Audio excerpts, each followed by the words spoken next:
Damos la bienvenida al doctor Esteban Ron Castro. Él es experto en Derecho Electoral, decano de la Facultad de Jurisprudencia de la Universidad Internacional SEC Ecuador. Quisiéramos tratar sobre la acción de protección que ha sido sentenciada contra el Tribunal Electoral de la Universidad de Cuenca. El tema medular demandado: se habría introducido a última hora un sistema de cita previa para inscribir candidaturas sin respaldo en la normativa vigente. Los demandantes denunciaron vulneración de seguridad jurídica e igualdad, mientras el tribunal alegó autonomía universitaria. La jueza finalmente ha resuelto a favor de los accionantes, declarando la violación de derechos y ordenando retrotraer el proceso para que las inscripciones se hagan conforme a las reglas originales, claras y públicas. Quisiéramos, doctor Ron, conocer su punto de vista sobre qué extensión tiene esta decisión de la jueza, qué deriva va a provocar esto dentro de la Universidad de Cuenca en su sistema electoral. Muy buenos días, Gustavo. Gracias por la invitación. Como siempre, es un gusto atender este tipo de dudas y tratar de dar una luz dentro de toda esta circunstancia con nuestros pares académicos de la ciudad de Cuenca. Bueno, mira, en primer lugar vamos a partir de una situación que como abogados y como respetuosos del derecho debemos ser, es que tenemos una sentencia, ¿sí? Una sentencia de acción de protección, es decir, una orden de autoridad competente. Ojo, no sabemos, no conozco si es que esta sentencia fue apelada por el Tribunal Supremo Electoral de la Universidad de Cuenca o por otro tipo de autoridades o involucrados, partes procesales, pero por lo pronto Bueno, tenemos un tema la clarísimo, que es sentencia tiene pocas horas de emisión. En así realidad es. no conocemos si es que habrá alguna apelación o no.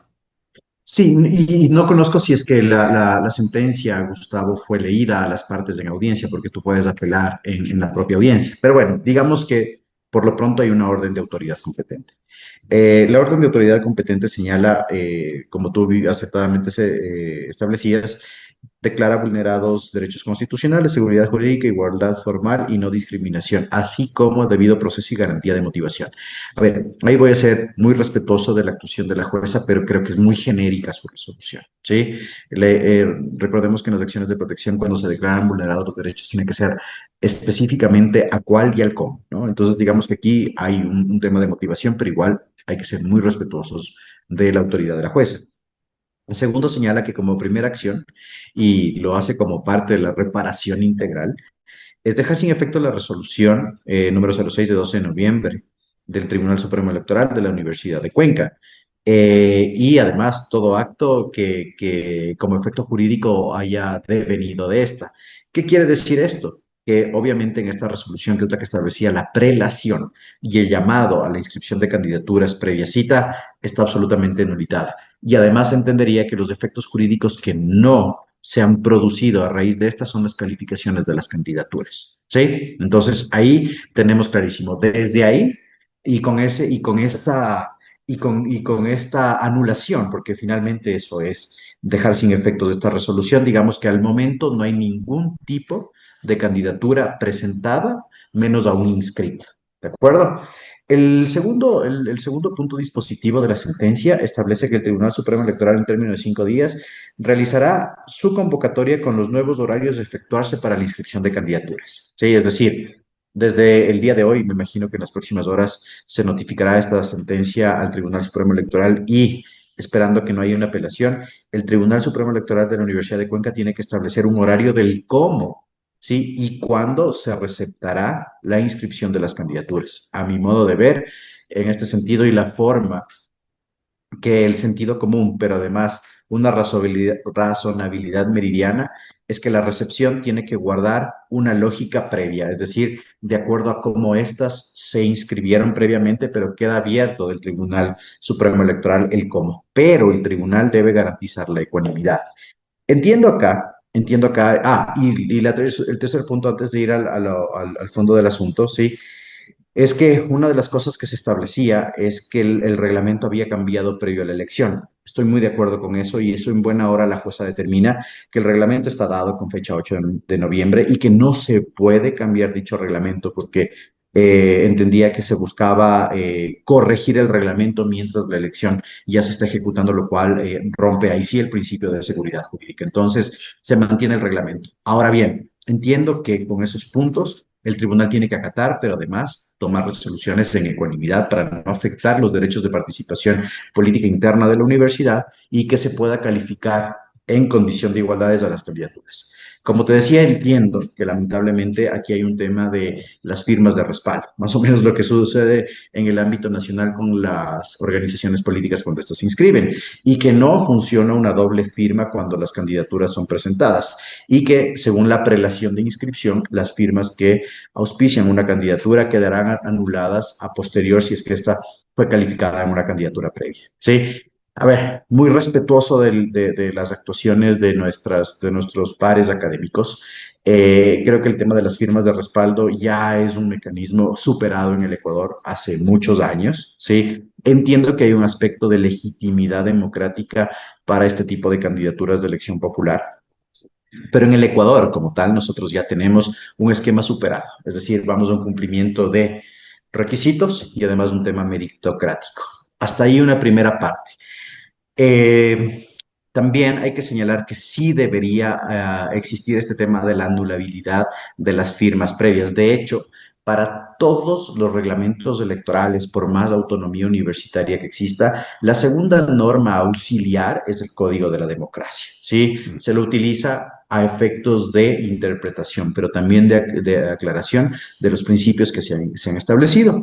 Y si bien hay el tema de la legitimidad democrática para la presentación de listas, no puede haber una duplicidad de apoyo en ese sentido, porque recordemos que las firmas, y eso lo establece también el reglamento de verificación de firmas en el Consejo Nacional Electoral, no pueden generar esta duplicidad. Ahí Se entiendo que podría hay decir que hay pronunciamientos. jurisprudencia sobre esta duplicación de firmas. Mira, hay jurisprudencia, es que nosotros hemos tenido solo un proceso masivo del año 2012, cuando se dio la reinscripción de las organizaciones políticas de escala nacional, en la cual se fijó una línea jurisprudencial en ese sentido. Y no solo, Gustavo, para la inscripción de organizaciones políticas, sino para la activación de cualquier mecanismo de democracia directa, como las consultas populares. Recordemos el caso de Estados Unidos, por ejemplo, ¿no?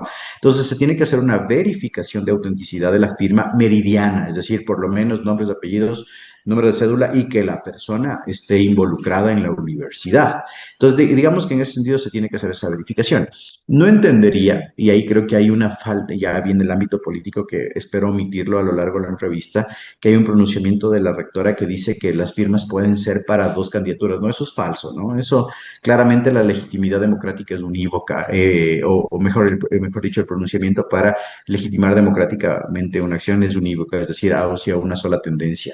Ahora, lo que debió haber hecho el Tribunal Supremo Electoral de la Universidad de Cuenca, o esperemos que dentro de las correcciones así lo haga, es que se respete el número o el porcentaje de firmas que se requiere, ¿sí? Se lo respete, y que obviamente haya una parametrización de estas firmas para ver si es que efectivamente la legitimidad se puede dar, porque este tema de anular previamente y demás, sino hacer una verificación de todas las firmas, ¿sí? Al mismo tiempo y ver si es que se ha cumplido con estos requisitos. Primero, porcentualmente, porque digamos, entiendo que hay tres candidaturas, ¿no es cierto?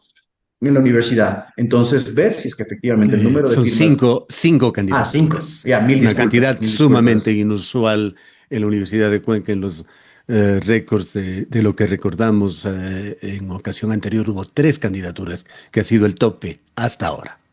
Para todas las universidades, déjame decirte, Gustavo, son bastantes trinomios, entiendo que son ahí. Pero bueno, entonces, primero se debe hacer una verificación de la totalidad de los auspicios, en este caso de las firmas, ¿no? A ver si primero las candidaturas así lo han cumplido. Eso es lo que me dicta la razonabilidad. Si es que tengo alguna de las listas que no ha cumplido con el número de firmas, bueno, dejarla de lado. Ya, ese es el primer argumento de depuración. El segundo, ya tenemos que hacer una verificación efectivamente de la duplicidad. Entonces, ir descartando. Entonces, con eso ver una segunda acción, en este caso de ver la proporcionalidad. Y solo ahí ver y establecer cuál fue el grado de incidencia. Esto debería hacerlo el tribunal ya, inclusive para tener los parámetros antes de hacer el nuevo mecanismo. ¿Cuál es el grado de incidencia de las firmas o no firmas? Porque si no hay un grado de incidencia en las firmas o no firmas, ¿para qué se están envolviendo alrededor de una situación ínfima?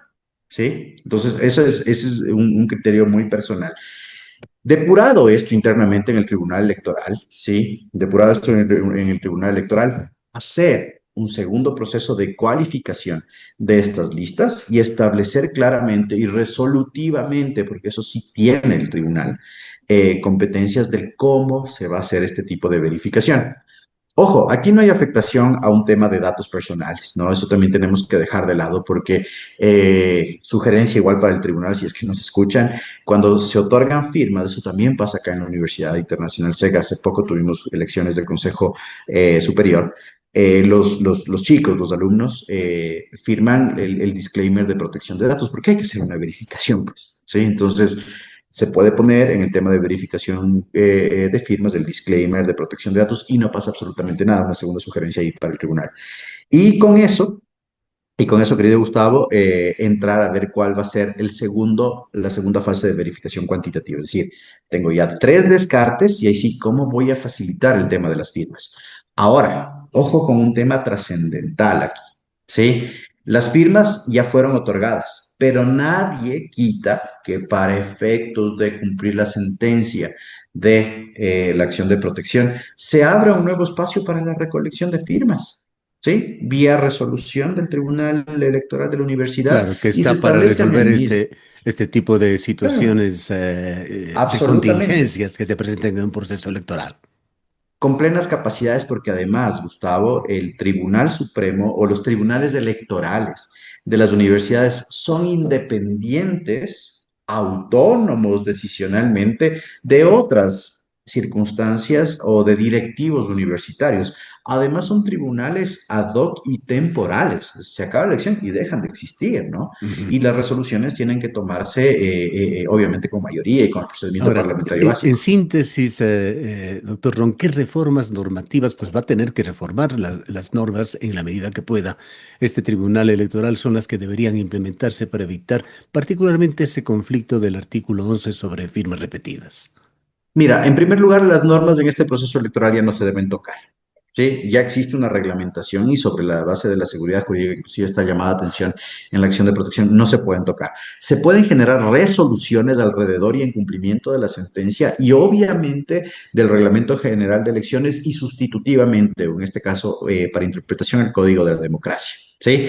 Lo que debería hacer el Tribunal Electoral, Gustavo, es un estudio in situ del tema de las firmas. ¿Cuánta afectación tiene? ¿Sí? ¿Cuánta afectación tiene el tema de la prelación en la entrega de las firmas? Segundo, establecer claramente si es que en el caso de duplicidad la primera firma es anulada y demás. Y de hecho te digo una cosa, en el caso de duplicidad, porque también escuché o leí en redes sociales el tema de la especulación, las dos firmas quedan anuladas. Si yo entrego una firma de legitimidad a la lista de Gustavo Cardoso y la misma persona y yo mismo entrego a la lista de Juan Peña, ¿sí? Las dos firmas quedan nulitadas.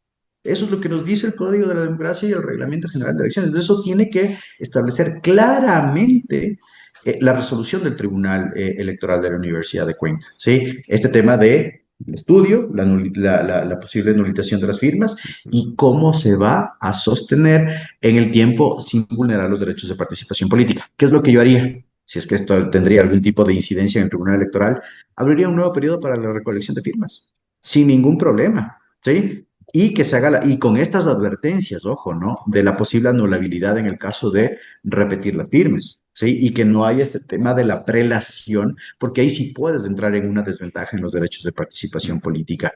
Y esa Sí. sería la solución más ecuánime, perdóname, Gustavo, que me metan En, en otros temas de otras casas de estudio. sí, en términos generales y con los antecedentes que hay en la Universidad Central del Ecuador, con el problema electoral que tuvieron en el año 2023, este que se presenta ahora en en la ciudad de Cuenca, ¿cómo se garantiza la seguridad jurídica en elecciones internas cuando los reglamentos son ambiguos? A ver, tenemos varios mecanismos en el ámbito de la educación superior, Gustavo. El primero de ellos es que el tribunal, a ver, hay que entender, partamos de otro tema. La autonomía universitaria es una autonomía económica, organizativa y también en el tema de pronunciamientos. Los tribunales electorales dentro de las universidades, como te decía, son órganos ad hoc y temporales y son absolutamente autónomos, pero siempre en el respeto de las normas que existen dentro de la institución. ¿No es cierto? Hasta ahí una primera parte. Segundo, las resoluciones siempre tienen que ser motivadas, absolutamente motivadas, y esto es muy importante. Los mecanismos impugnatorios de cualquier tipo de decisión o actuación, primero hay que evacuarlos dentro de la universidad, ¿sí?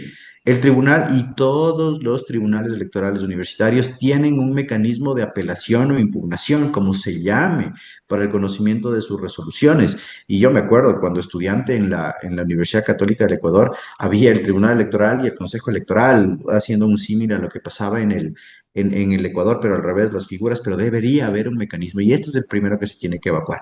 Y segunda cosa, y perdón, tercera cosa, lo que se debería hacer ahí, Gustavo, y con lo que pasó en la Universidad Central, es si definitivamente el proceso electoral está mal llevado. Y aquí tenemos una actuación de judicial. Y si a pesar de eso está mal llevado, esta situación es muy compleja porque puede llevar a un tema de incumplimiento de orden, de una orden de autoridad competente, ¿sí?